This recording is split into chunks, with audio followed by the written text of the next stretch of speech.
тоҷик замин, эронзамини шарқӣ дар арафаи истилои араб, хоразм дар арафаи истило. хоразм яке аз вилоятҳои қадимтарини мамлакати мо буд. номи ин сарзамин дар бахшҳои қадимтарини аваста бо номи хворамзӣ, ки маънои сарзамини офтобиро дорад, омадааст. дар арафаи истилои араб дар ин сарзамин шоҳони маҳаллӣ бо номи офриғиён, яъне сулолаи офриғиён ҳукмронӣ мекарданд. мувофиқи ривоятҳои таърихӣ, шоҳони хоразм аз авлоди сиёвуш буданд. абурайҳони берунӣ, ки худ дар ин ҷо ба дунё омадааст, зикр менамояд, ки 980 сол пеш аз зуҳури Искандар, Сиёвуш писари Кейковус ба ин ҷо омада ба давлатдории Хоразм асос гузоштааст. ҳангоми зуҳури паёмбари ислом, Арсонсух дар Хоразм ҳоким буд. вақте ки хоразмиён бори дуюм аз ислом рӯй гардониданд, сарлашкари араб Қутайба ибни Муслим ба онҳо ҷазоҳои сахт дод.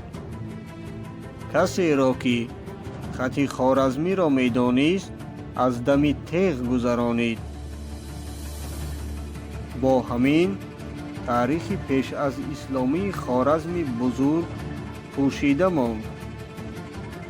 мувофиқи навиштаи муқаддасӣ, танҳо дар атрофи шаҳри Маздакан 12 000 кӯшк ҷой дошт. Хоразми бузург аз шаҳру рӯстоҳо иборат буд. мардумони Хоразм ба кишоварзӣ, тиҷорат ва ҳунармандӣ машғул буданд. хоразмиён забон ва алифбои махсуси худро доштанд. забони хоразмӣ ба забони суғдӣ монандӣ дошт. аз рӯи гуфтаи абурайҳони берунӣ, расму оинҳои хоразмиён бо суғдиён як буданд. ёдгориҳои ибтидои асрҳои миёнаи Хоразмро танҳо аз ноҳияҳои Бургудқалъа ёфтанду таҳқиқ карданд. Фарвардик ҷойи муқаддасе буд, ки танҳо дар Фарвардин дар он ёдбудҳо мекарданд. Хоразм пеш аз ислом яке аз вилоятҳои тараққикардаи Вароруд ба ҳисоб рафта, дар он каналҳои зиёд буданд, ки заминҳоро обиёрӣ мекарданд. заминҳои Хоразм дар ду тарафи руди Ому ҷой доштанд. ҳар оилаи хоразмӣ хонаҳои дуошиёна, ҳавлӣ ва дар атрофи он токзору боғот доштанд.